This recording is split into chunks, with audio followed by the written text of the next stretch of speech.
কি হ'ব এই ক্ষেত্ৰত ৰাজ্যৰ মুখ্যমন্ত্ৰীয়ে জনাইছে বিশেষ কথা চলিত বৰ্ষৰ ছেপ্টেম্বৰ অক্টোবৰ মাহত তৃতীয় চতুৰ্থ বৰ্গৰ পৰীক্ষা অনুষ্ঠিত হ'ব অসমত আৰু এই পৰীক্ষাক লৈ ৰাজ্যৰ মুখ্যমন্ত্ৰীয়ে বৃহৎ ঘোষণা আগবঢ়াইছে প্ৰত্যাহ্বানৰ সন্মুখীন হৈছে ৰাজ্য চৰকাৰ তৃতীয় চতুৰ্থ বৰ্গৰ পৰীক্ষাক লৈ মুখ্যমন্ত্ৰীয়ে বিশেষ ঘোষণা আগবঢ়াইছে দুটা পৰ্যায়ত অনুষ্ঠিত হ'ব আসাম ডাইৰেক্ট ৰিক্ৰুটমেণ্ট এক্সামিনেশ্যন অৰ্থাৎ তৃতীয় চতুৰ্থ বৰ্গৰ পৰীক্ষা অনুষ্ঠিত হ'ব দুটা পৰ্যায়ত প্ৰথমে মেইনছ অৰ্থাৎ লিখিত পৰীক্ষা অনুষ্ঠিত হ'ব তাৰ পিছত অনুষ্ঠিত হ'ব মৌখিক অৰ্থাৎ ভাইভা তৃতীয় চতুৰ্থ বৰ্গৰ পৰীক্ষাৰ বাবে অসমত এইবাৰ আবেদন কৰিছে 18 লাখ পৰীক্ষাৰ্থীয়ে 18 লাখ পৰীক্ষাৰ্থীক লৈ প্ৰত্যাহ্বান সৃষ্টি হৈছে পৰীক্ষা অনুষ্ঠিত কৰাক লৈ ৰাজ্য মুখ্যমন্ত্ৰীয়ে সদৰি কৰিছে এই কথা তৃতীয় চতুৰ্থ বৰ্গৰ 14000 পদৰ বিপৰীতে 18 লাখ পৰীক্ষাৰ্থী অৰ্থাৎ 18 লাখ নিবনুৱাৰ সৃষ্টি হৈছে অসমত যি পৰীক্ষাৰ্থীয়ে চাকৰিৰ বাবে আবেদন কৰিছে আৰু সিলেবাছৰ ক্ষেত্ৰত ৰাজ্যৰ মুখ্যমন্ত্ৰীয়ে ঘোষণা আগবঢ়াইছে 14 আৰু 15 জুলাইৰ ভিতৰত সিলেবাছ প্ৰদান কৰিব তৃতীয় চতুৰ্থ বৰ্গৰ পৰীক্ষাৰ সিলেবাছ পাঠ্যক্ৰম কি হ'ব সেই কথা জুলাই মাহৰ 14-15 তাৰিখে ৰাজ্য চৰকাৰৰ গঠন কৰি দিয়া যি কমিছন আছে ৰিক্ৰুটমেণ্ট কমিছন অৰ্থাৎ নিযুক্তি আয়োগে তেওঁলোকে ঘোষণা কৰিব বুলি ৰাজ্যৰ মুখ্যমন্ত্ৰী আগবঢ়াইছে তৃতীয় চতুৰ্থ বৰ্গৰ পৰীক্ষাক লৈ ৰাজ্যৰ মুখ্যমন্ত্ৰী এই মুহূৰ্তত এক ক্লিয়াৰিফিকেশ্যন দিছে তেখেতে কৈছিল যে বিবেচনা কৰা হ'ব কেনেদৰে এই পৰীক্ষা অনুষ্ঠিত কৰা হ'ব সেই কথা তেখেতে সদৰি কৰিছিল আজিৰ দিনটোত তেখেতে স্পষ্ট কৰিছে দুটা পৰ্যায়ত অনুষ্ঠিত হ'ব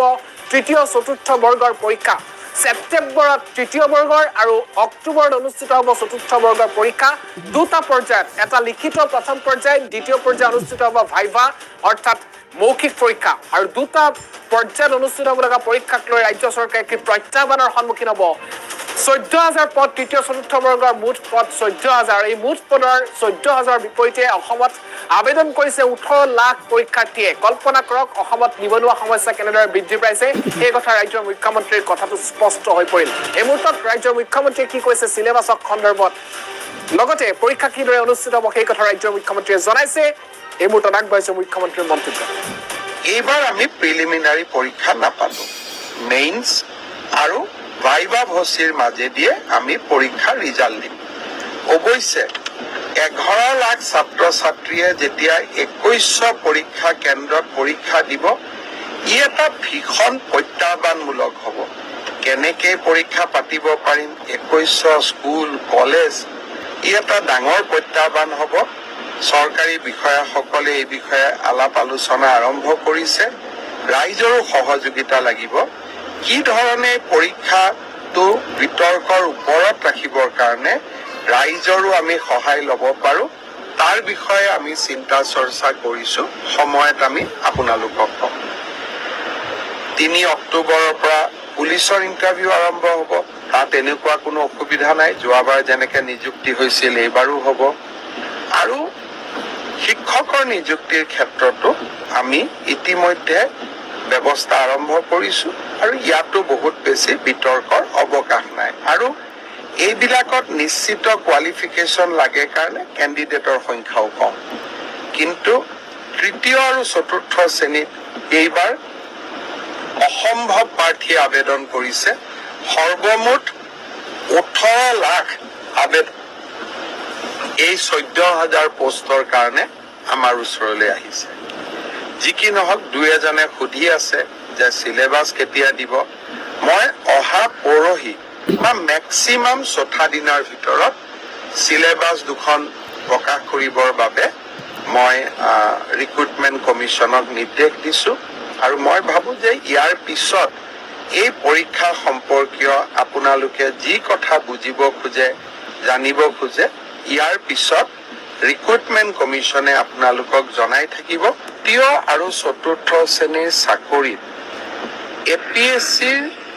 ধৰণে পৰীক্ষা কিয় হ'ব লাগে দৰাচলতে আসল কথাটো হ'ল যে আমি এপিএছচিৰ ষ্টেণ্ডাৰ্ডৰ প্ৰশ্ন কাটিব খোজা নাই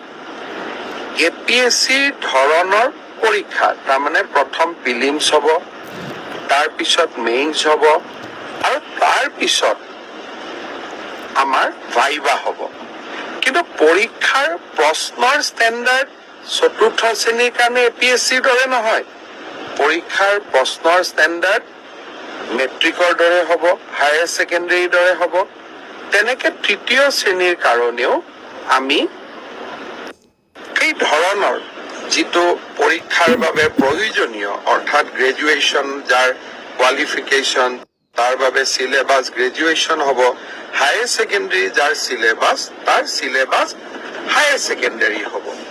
কিন্তু আমি এটা প্ৰস্তাৱ দিছিলো যে এইবাৰ এডিআৰই পৰীক্ষাত প্ৰিলিমছ হওক মেইনছ হওক আৰু ইণ্টাৰভিউ হওক কিয় কৈছিলো আপোনালোকে জানি আচৰিত হ'ব যে ৭,০০০ পোষ্টৰ ভিতৰত এটা পোষ্ট আছে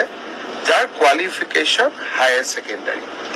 আৰু সেই শিতানত ৩,৭০০ পোষ্ট আছে তাৰ বিপৰীতে ১১ লাখ ল'ৰা ছোৱালীয়ে আবেদন কৰিছে ১১ লাখ ল'ৰা ছোৱালীক যেতিয়া আমি পৰীক্ষা পাতিব যাম এটা পৰীক্ষা কেন্দ্ৰত যদি ৫০০কৈও আমি ল'ৰা ছোৱালী বহাৰ সুবিধা দিওঁ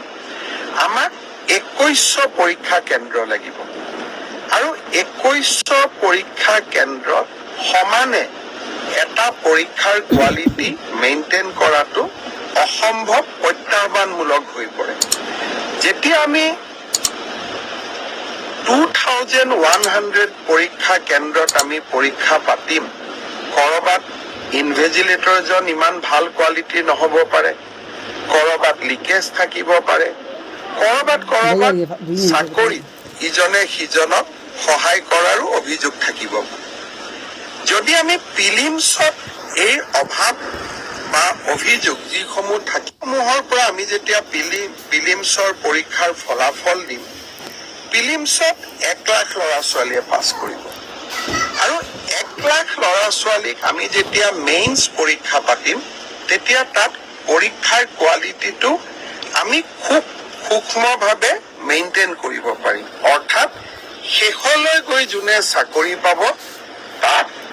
কোনো ধৰণে কোনো কেণ্ডিডেটে কম্প্ৰমাইজ কৰি চাকৰি পোৱাৰ সুবিধা নাথাকে সেইকাৰণে UPSCৰ পৰীক্ষাই হওক APSCৰ পৰীক্ষাই হওক তিনিটা তৰফত পৰীক্ষা পাতে পৰীক্ষাৰ প্ৰশ্নৰ কাকতবোৰ APSC UPSCৰ দৰে নহয় দুজন মানে কৈ আছে চতুৰ্থ শ্ৰেণীৰ কাৰণে APSCৰ দৰে পৰীক্ষা কিয় হ'ব লাগে চতুৰ্থ শ্ৰেণীৰ ইণ্টাৰভিউত APR জনে ক্লাছ 10ৰ ষ্টেণ্ডাৰ্ডে পৰীক্ষাৰ প্ৰশ্নৰ উত্তৰ দিব কিন্তু প্ৰিলিমছ আৰু মেইনছৰ মাজেদি যেতিয়া সৰকি আহিব তেতিয়া চাকৰি যোগ্যজনে পাব মোৰ এটাই লক্ষ্য আছিলে যে চাকৰি যাতে যোগ্যজনক বাদ দি আন কোনোৱেও নাপায় কাৰণ চৰকাৰী